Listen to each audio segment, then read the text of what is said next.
Aleluia. Graças a Jesus. Aleluia. Glória a Deus. Deixa Deus usar. Glória a Deus. Quero saudar a igreja com a paz do Senhor. Amém. Amém. Vamos abrir nossas Bíblias no segundo livro de Reis. Tá jogando que jogo? Tá jogando lá? Capítulo 6.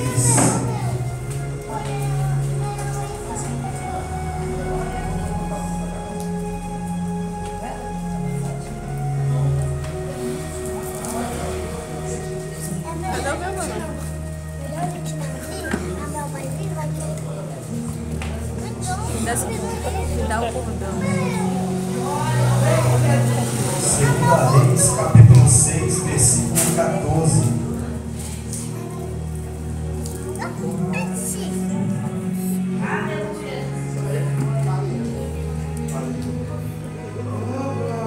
Glória a Deus. Todos acharam, irmãos? A igreja vai ficar aí em Segunda Reis, capítulo 6, versículo 14. Eu vou ler aqui 2 Reis, capítulo 5, versículo 9, e depois o versículo 1, 2 e 3, e depois 5, 14.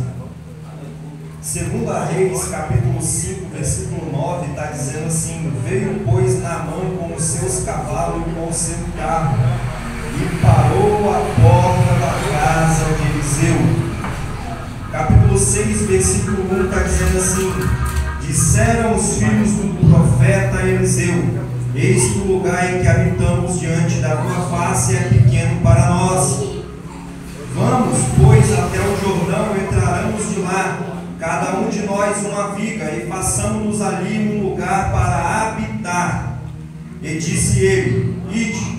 E disse um: serve-te de ires com os teus servos. E disse: eu irei. 2 Reis, capítulo 6, versículo 14. Agora a igreja segue, está dizendo assim: então enviou para lá cavalos, carros e um grande exército, os quais chegaram de noite e cercaram a cidade.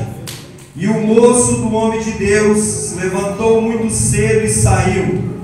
E eis que um exército tinha cercado a cidade com cavalos e carros. Então o seu moço lhe disse: ai, meu senhor, que faremos? E ele disse: não temas, porque mais são os que estão conosco do que os que estão com eles. E orou Eliseu e disse: Senhor, peço-te que lhe abra os olhos, para que veja.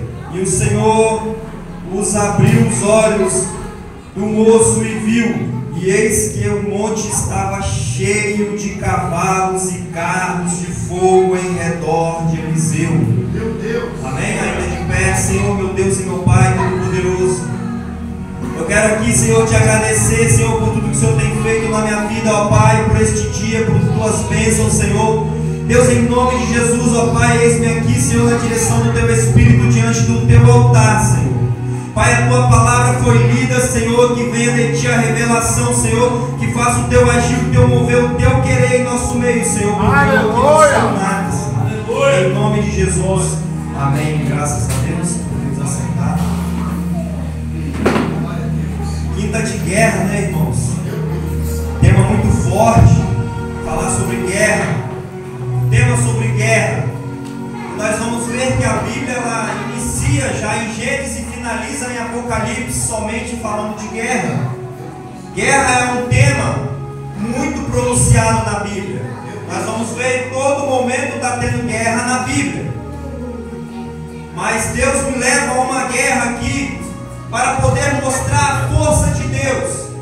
Quando eu falo de guerra, eu lembro uma guerra que Deus travou contra os egípcios para poder libertar o povo da servidão, da escravidão dos egípcios. Deus levanta Moisés para poder profetizar, para poder proferir a sua palavra contra o rei Faraó, para que ele pudesse libertar o povo. Porque Deus me leva a essa passagem de ele é Deus de guerra, que Deus ele é Deus forte, que Deus ele é Deus poderoso. E ali diante de Faraó, Moisés vai fazer sinais para que Faraó entenda que Deus era com ele. Meu Deus. Nós vamos ver que vai ter várias pragas que vai atingir aquele povo, e Faraó ele vai resistir.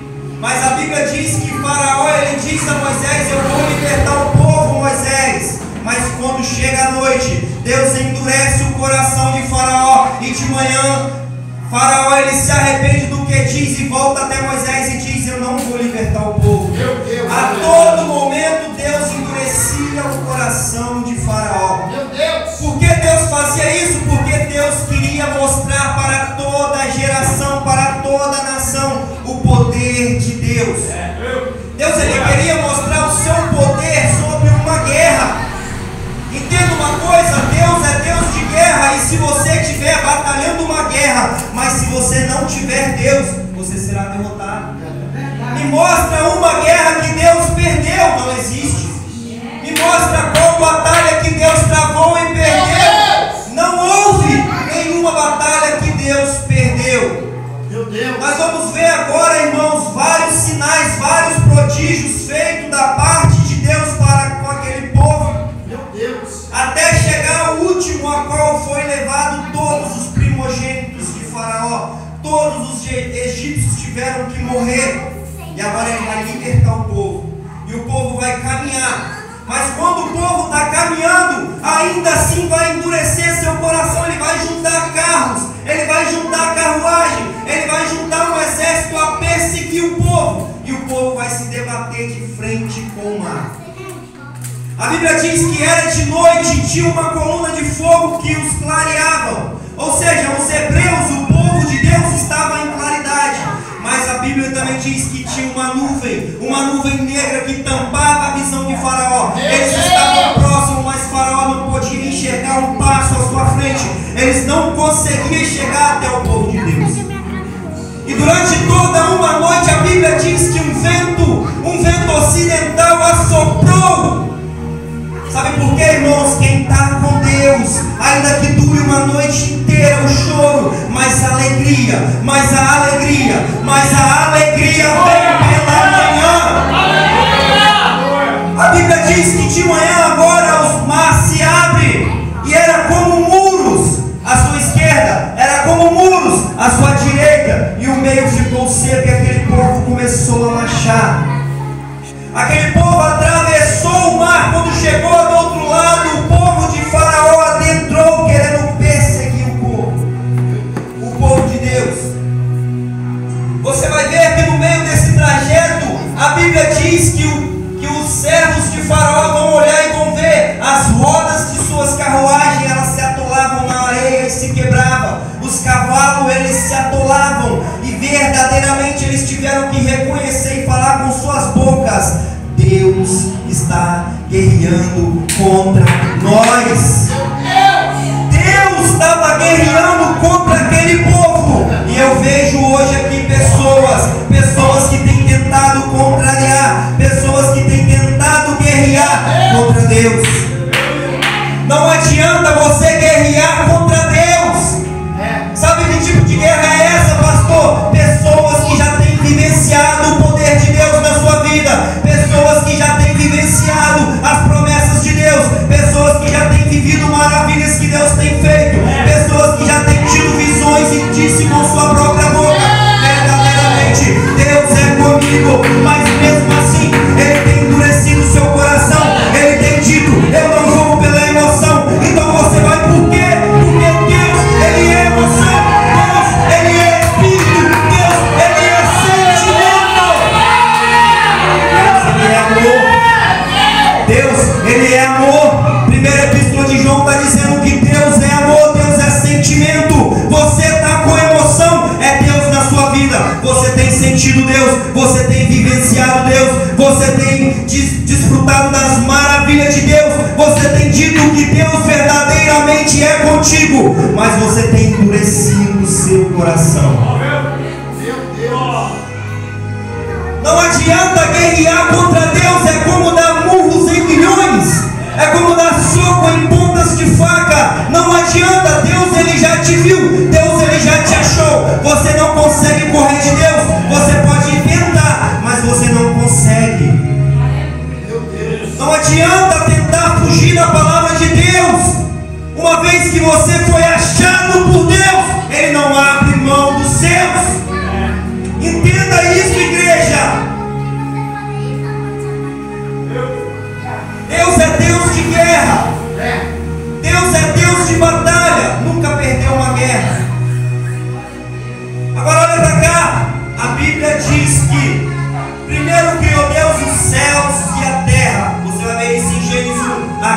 criação. Gênesis 2, você vai ver um respaldo da criação, quando foram criados, as origens dos céus e da terra. Meu Deus. Agora olha aqui, Deus criou primeiro os céus, mas em 6 dias sua obra estava formada, então já estava criado o céu, já estava criada a terra. Deus, ele não quer guerra, ele é Deus de guerra, mas ele não quer guerra. Deus, ele não nos criou para poder ficarmos batalhando uns contra os outros. Deus não gosta disso. Aqui, sabe de onde saiu a guerra? Ela se originou do pecado. Sabe, irmãos, se você for pegar referências em Isaías 14, se você for pegar referências em Ezequiel 28, em Apocalipse 12, você vai ver que o pecado ele nasceu no coração de Satanás. Meu Deus. No 6º dia sua obra estava completa, estava formada. No 7º dia Deus descansou. No capítulo 2, as origens dos céus e da terra, Deus vai dar um respaldo como ele fez o homem. Fez um boneco de barro, assoprou em suas narinas o fôlego de vida, o homem se fez homem. Ele adormeceu o homem, tirou de sua costela, fez Eva. E agora vai plantar um jardim no Oriente chamado do Éden. Vai colocar um homem lá. Meu Deus. O homem ele não tinha ciência do pecado. O homem ele não tinha ciência que estava nu. O homem ele não conhecia o bem e o mal. O homem ele não morria. Meu Deus. O homem foi feito para viver eternamente no jardim. Agora entenda uma coisa, houve-se uma guerra. A Bíblia diz que houve-se uma batalha no céu. A história está marcada em 1914, que houve a Primeira Guerra Mundial. Mas a Primeira Guerra ela foi nuclear. A Primeira Guerra ela foi lá no céu. Você pode olhar em Apocalipse 12, versículo 12. Houve guerra no céu. E Miguel, levantado por Deus, que quer dizer: ninguém é como o nosso Deus. Porque o desejo de Satanás era ser como Deus, era destronar Deus, era dar um golpe de estado em Deus. Ele não aceitava o governo de Deus. Ele achava que governava melhor do que Deus. Ele conseguiu convencer a terça parte dos anjos do céu. E quando ele vê a obra de Deus, você é obra de Deus, você é imagem e semelhança de Deus. Quando ele vê a obra de Deus, tendo o poder de governar a terra, quando ele vê o poder que foi dado ao homem, a imagem, a semelhança, a diferença dele com o homem, o poder que foi dado de governar a terra, ele se invejou disso.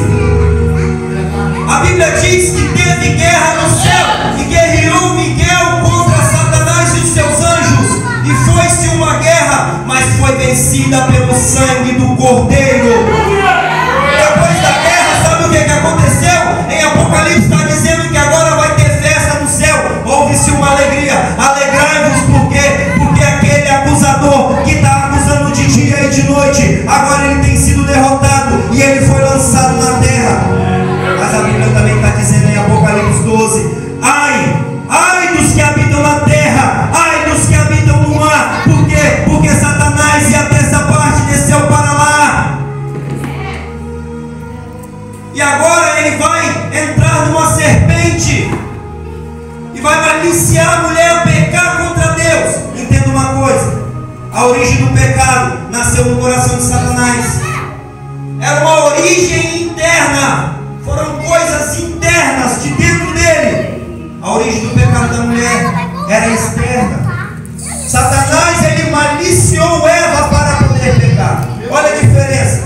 O pecado não nasceu dentro do coração de Eva. Ela pecou, mas pecou por ouvir a palavra de Satanás. Eu vejo hoje pessoas, talvez como a serpente, que tem sido deixado usar por Satanás para poder maliciar, para poder levar a palavra contrária até os servos de Deus e desviar os servos de Deus da casa de Deus, da palavra de Deus. Então entenda uma coisa: Deus ele não é Deus de guerra, ele não quer guerra. Deus ele não preparou isso para o homem. Você vai ver no capítulo 3 a queda do pecado do homem, a queda do homem. Mas do capítulo 2 até o capítulo 3, ninguém sabe quantos anos se passou. Havia uma perfeita harmonia entre o céu e a terra. quando Satanás ele peca e leva o homem ao pecado, agora vai surgir um castigo para cada um. E o castigo para Satanás foi uma profecia que Deus lançou, que do fruto da mulher, da semente da mulher, vai nascer um que pisará a cabeça de Satanás. A Bíblia diz que ele morderá o calcanhar, mas ele terá sua cabeça esmagada. E agora Satanás ele vê aquilo e ele começa a tentar os seres humanos, ele começa a tentar o fruto da mulher, ele começa a tentar os filhos da mulher. Você já vê logo em Gênesis 4, Caim vai matar Abel. O primeiro pecado mortal a qual o homem cometeu derramou o sangue do seu irmão sobre a terra. E se você for ver o diálogo de Caim com Deus, você vai ver que Deus vai dizer para ele: o que você tem feito? Agora você vai ser vagabundo, agora você vai ser fugitivo, agora você vai plantar, mas a terra não vai dar semente para você. É isso que o pecado faz, nos torna mendigos nessa terra. Você não é abençoado. Sabe o que é isso? Trabalhar o mês inteiro, mas você está sem Deus. Seu dinheiro vai tudo, você está devendo já por outro mês. Você nunca sai disso. Você não consegue sair disso. Sabe por quê? Porque isso é Satanás na vida do homem. É o poder devorador, é o poder devastador na vida do homem. É todo momento gastando, pagando. Ele não é bem, ele não é produtivo no que faz. E agora você vai ver que Caim vai dizer: grande é o meu pecado, serei fugitivo, terei que fugir da tua face, da tua presença. Está longe da presença de Deus, irmãos. É algo primordial que o homem tem que valorizar. É a presença de Deus na vida dele. Quer vencer as guerras? Esteja na presença de Deus. Quer vencer as batalhas? Esteja na presença de Deus. Quer ser vitorioso? Esteja na presença de Deus. Se o homem não tiver na presença de Deus, ele vai cair. Ele não vai conseguir vencer. Só que tem uma coisa: passaram-se anos e anos. Você vai ver que a Bíblia em Gênesis, no seu capítulo 4, houve o primeiro homicídio. No seu capítulo 5, a Bíblia diz, no finalzinho do 4, que Eva vai alcançar do Senhor uma graça e vai nascer Sete. Ou seja, o próximo filho, ela vai dizer: do Senhor alcancei graça, e Ele me deu Sete no lugar de Abel, que foi morto por Caim. Aí vai estar dizendo assim: e agora tornou eles a adorar o Senhor, a buscar o Senhor. Agora você vê o capítulo 5, a genealogia de Sete todinha. Por quê? Porque a promessa ia sair dali. Ia vir um que ia esmagar a serpente. A promessa ainda estava de pé. Poderia tentar contra a palavra. Por quê? Porque passará essa geração e outra geração vindoura. Passará o sol, passará a lua, passará a terra. Mas a palavra de Deus, ela não vai passar. Agora no capítulo 6 você vai ver que Deus vai olhar para a terra e vai ver todos em abominações. Deus não vai achar graça no homem. Deus vai ver o homem totalmente em pecado. Por quê? Porque Satanás estava no coração do homem. A todo tempo a luta do homem era contra Satanás. Mas Deus vai olhar e vai ver graça em um. Esse era Noé. E o capítulo 6 vai narrar a história de Noé. Ele vai construir uma arca, vai salvar a sua família. A Bíblia diz que a arca ela se pousou no Monte Ararat, lá na Turquia. E pesquisadores, há alguns tempos atrás, se eu não me engano em 2016, eles acharam a arca. Sabe, irmãos? Sabe Efésios 6, o escudo da fé que você tem que ter? É quando você lê, você acreditar. Se você lê e não acredita, você está sem escudo, você não tem fé, você não crê. Ora, o que é um escudo se não para se defender? Se defender de quê? Se é uma batalha espiritual e você está com escudo e é para defender, é para se defender da incredulidade. Os dardos de Satanás são a incredulidade, é a falta de fé, é não crer naquilo que tem lido, é não acreditar que verdadeiramente Deus é Deus, é não acreditar que Deus pode ressuscitar, é não acreditar nas bens maravilhas que Deus já fez.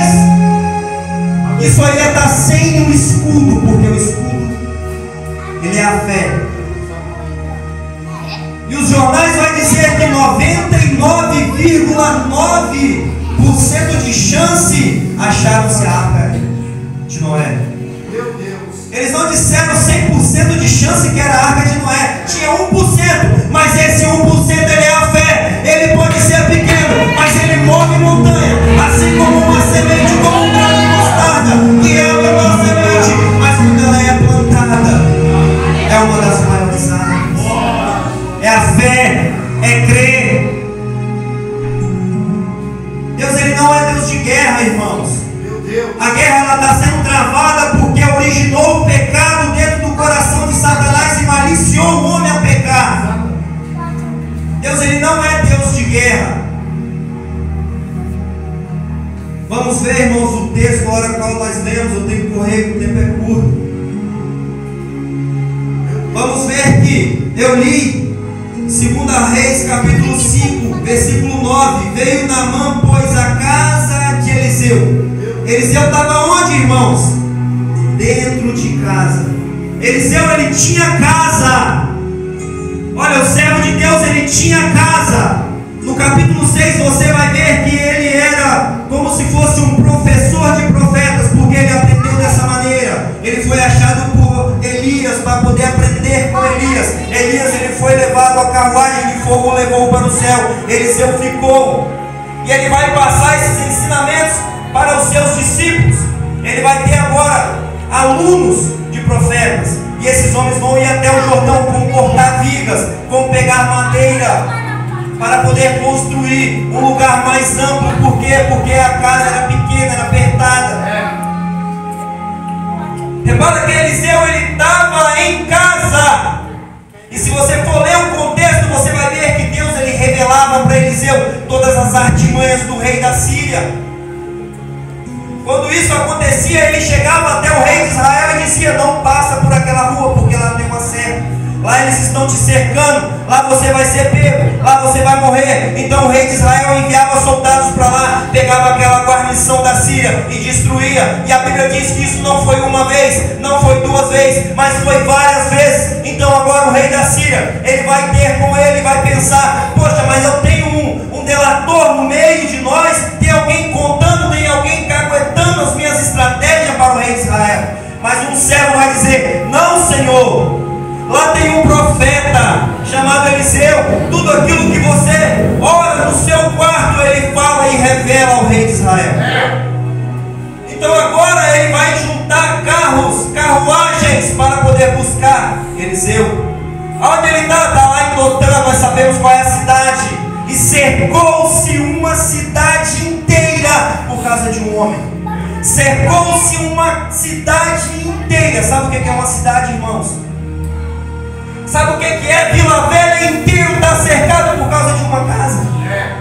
Sabe o que é? Vila Velha inteiro está cercado de soldados por causa de um homem. Sabe quantos soldados eram? Você sabe, você faz ideia de quantos soldados que eram que foram para buscar Eliseu? Eram muitos. Não eram poucos, eram muitos. Tentaram cercar a casa. A Bíblia diz que seu servo, o seu aprendiz, saiu de manhã e vai avistar aqueles montes de homem, aqueles soldados que veio a buscar a fazer e tentar o mal, e volta e vai dizer: Eliseu, estão aí para nos pegar, estão aí para fazer mal, para nos levar preso. Sabe qual era a revelação, irmãos? Havia dois. Ele não estava sozinho, havia dois. Sabe? A sexta-feira eu tive uma resposta de Deus na sexta-feira, 9 horas da manhã. Sabe por quê? Porque havia dois. Não estava sozinho, tinha dois. Sabe? Um dizia: eu não consigo. Um estava dizendo diante da prova: não, nós perdemos. Não, nós não vamos conseguir. Ei, é difícil, é um processo. É 100 pessoas, só tem uma vaga. Ei, é um processo, é muita gente, eu não vou conseguir. Mas tinha dois. Tinha um que estava em jejum, tinha um que estava em oração, tinha um que estava na direção de Deus. Tinha dois. Ei, o servo não estava sozinho, não. O servo não estava sozinho, tinha dois.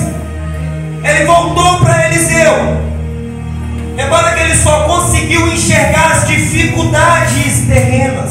Ele só conseguiu enxergar as adversidades. Olha aqui, outra revelação. Eliseu, ele estava dentro de casa. Dentro de casa tem revelação. Dentro de casa tem unção. Dentro de casa tem presença de Deus. Dentro de casa tem Espírito Santo de Deus. O servo se apressou de manhã e saiu. Só conseguiu ver dificuldades. Só conseguiu ver adversidades terrenas. Mas quando ele voltou, Eliseu orou e disse: muito mais são os que estão conosco do que os que estão contra nós. A visão daquele homem foi aberta. Eu profetizo na sua vida hoje que a sua visão venha a ser aberta. Em nome de Jesus, receba o Espírito Santo de Deus. Receba o Espírito Santo de Deus. Aquilo que tem te impedido de enxergar, aquilo que tem te impedido de ver as bênçãos de Deus na sua vida, as maravilhas de Deus na sua vida, aquilo que só o Espírito Santo de Deus pode fazer, porque é em Espírito, porque é em verdade. Receba de Deus em nome de Jesus. E os seus olhos foram abertos e ele enxergou. E havia cavalos e carros de fogo ao redor de Eliseu. Olha como a Bíblia ela se encaixa. Ao redor de Eliseu havia carros de fogo, havia soldados de fogo ao redor de Eliseu. Mas ao seu derredor havia soldados com espada, com lança, doido para ferir, para matar Eliseu. Assim também é na vida do cristão. Ao nosso redor está a presença do Espírito Santo nos guardando. Ao nosso redor está a proteção divina de Deus, mas ao nosso derredor, Satanás ele está buscando a quem ele pode tragar, a quem tem dado uma brecha para ele adentrar e destruir a vida, destruir o lar, destruir a família, destruir os filhos, porque isso é promessa de Deus nas nossas vidas, e ele não está contente com as promessas de Deus nas nossas vidas. Ele não quer que as promessas se cumpram. Desperta, igreja! Desperta, igreja! Hoje a guerra não é contra meu irmão. Hoje eu não tenho que ferir meu irmão. Hoje a guerra ela é espiritual. E há uma armadura para batalhar contra Satanás, porque Satanás também é espírito. Sabe, irmãos, o que é espírito? É sentimento. Se Deus é amor, quando você odeia, você está sentindo Satanás. Se Deus é amor e você profere palavras de amor, quando você profere palavras de ódio, você está proferindo em direção de Satanás. Se Deus é verdade e Satanás é o pai da mentira, quando você mente, você se assemelha a filho de Satanás. Entenda isso, a guerra é espiritual. As circunstâncias do pecado de Eva, a origem era exposta, não era interna. Mas agora, se você quiser voltar para o céu, a luta agora é interna. É você contra você mesmo. É você contra você mesmo, contra os seus desejos, contra as suas vontades, contra aqueles desejos que você tem de cometer pecados, contra as suas vontades, fazer a vontade de Deus. A guerra é contra nós mesmos. A guerra é contra Satanás. É uma guerra espiritual. E há uma armadura, está em Efésios 6, capacete da salvação. O que é isso? O que é o capacete da salvação? Deus me revelou a todo momento em sua mente. Tem que estar convicto da salvação. Sabe, não ter pensamentos cocheados em dois. Não ter o que te preocupa, não ter um pensamento de salvação. O pecado ele nos traz preocupações. O pecado nos traz certezas de que não estamos salvos. Temos que ter em nossa mente o capacete da salvação. A todo momento ter a convicção de que está salvo em Cristo Jesus. Esse é o capacete. Sabe, a couraça da justiça é um coração justo.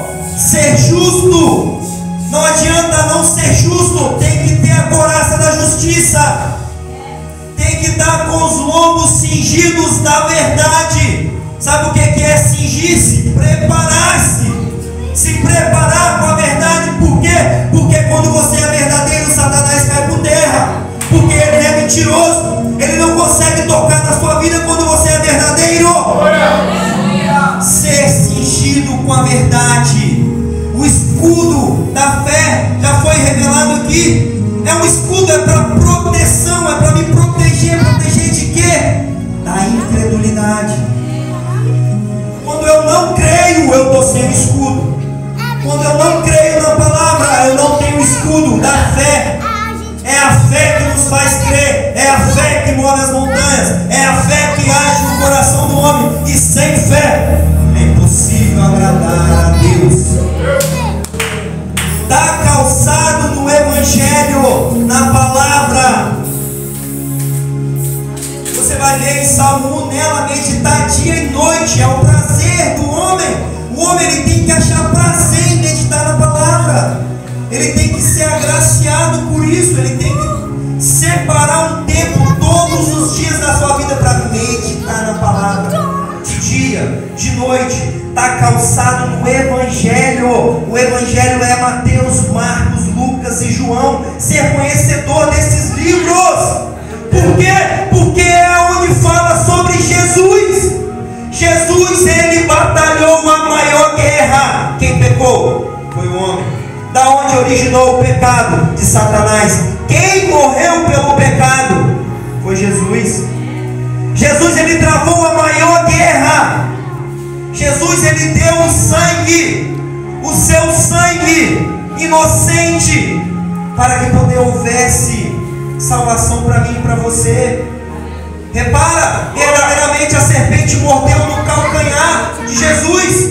No Getsemane a Bíblia diz que Jesus chorou lágrimas de sangue e disse: Senhor, se for possível, passa de mim esse cálice. Não era vontade dele beber aquele cálice, não era vontade dele morrer, mas todavia seja feita a tua vontade. E a vontade de Deus foi feita sobre a vida de Jesus. Ele derramou o seu sangue por mim e por você. Não tem como falar de guerra e não falar de Jesus. Foi o principal nessa guerra toda. Jesus era Deus em corpo de um homem, guerreando espiritualmente contra Satanás. Sabe lá em Mateus 4, foi conduzido ao deserto pelo Espírito de Deus. Jesus tinha acabado de ser batizado, já tinha acabado de receber o Espírito, foi direto para o deserto. A todo momento Satanás queria fazer Jesus pecar só uma vez. Só uma vez bastava. Era só uma vez. Transforma essas pedras em pães e prove para mim que você é filho de Deus. Mas o homem ele não vive só do pão, mas de toda a palavra que sai da boca de Deus. Repara, Jesus ele era Deus no corpo de um homem, guerreando espiritualmente contra Satanás. Jesus ele nos deu a oportunidade de retornarmos ao céu. Quando nós aceitamos a Jesus, aceitamos essa palavra, verdadeiramente nos convertemos, nós estamos cingidos em Efésios 6 com a verdade, com a couraça justa, com o capacete da salvação, com o Evangelho nos pés, com a palavra do Espírito, com a palavra que é a espada para poder ferir, para poder guerrear contra Satanás. Só a palavra pode vencer Satanás. Olha, Jesus ele não saiu da palavra. Todos os termos que Satanás lançava, ele lançava também uma palavra. Ele venceu Satanás. Amém, irmãos? Está no ponto, na hora. Eu quero finalizar aqui em nome de Jesus. Que a igreja possa receber essa obra de palavra em nome de Jesus. Amém?